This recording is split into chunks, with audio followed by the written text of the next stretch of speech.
اهلا بحضراتكم من جديد. انتهى الشوط الاول بتقدم المنتخب نيوزيلندا على مصر بهدف دون مقابل. كابتن محمد، طالبت بشكل مختلف تماما، شاهدنا فعلا شبه عجز في الوصول لمرمى المنتخب النيوزيلندي في الشوط. ما عملناش فرص، احنا بنلعب غلط، احنا مرتبكين، احنا بنلعب مع فرقه اقل واحد فيها 190 وبنلعب كور طويله. النهارده منتخب مصر عمل في اول 45 دقيقه كابتن محمد 13 14 كور طويله. العب كره على الارض وبلاش طيبه. طيبين قوي احنا، طيبين.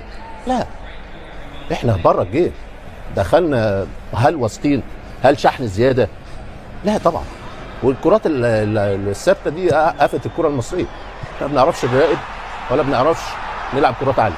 الوحيد اللي بيلعب في العشره اللي مميز في الكرات العاليه ياسر ابراهيم، فياسر ماسك وود صح، فاهم. سورمان مع فتوح طبعا اتعمل بلوك وطرح من البعيد، جه على الثانيه على النص المرمى حطها كويس لانهم اطوال وعندهم عمق هجومي.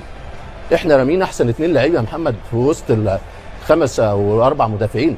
مفيش مساحات في العمق يا كابتن حسين. بس رايك هدف صحيح؟ انا بوجهه نظري طيب خلينا نشوف الحاله كابتن. في شبه مخالفه، ضرب بالساعد قبل الركنيه، وهناك اثناء الركنيه عمليه شد شاهدناها. اولا كره ياسر اللي جه منها الكورنر ديت صراع على الكوره، هو بيحمي، هو مش قصده انه هذه ضرب.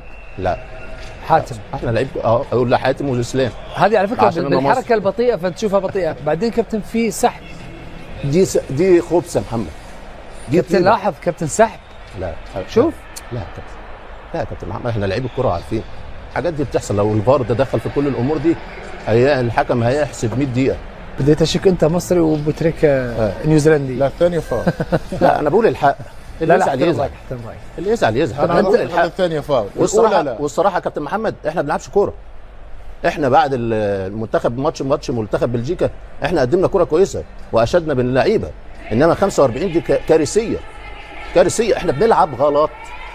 الكره اللي محتاجه تلعب كره قصيره بتلعبها كره طويله. الكره اللي محتاجه تلعب بالاسلوب المريح لمنتخب نيوزيلندا. اديته كل حاجه، اديته بتبرز اقصى حاجه نقاط قوته. كور عاليه هو واخد الكرات العاليه، كور ثابته هو بياخد الكرات الثابته.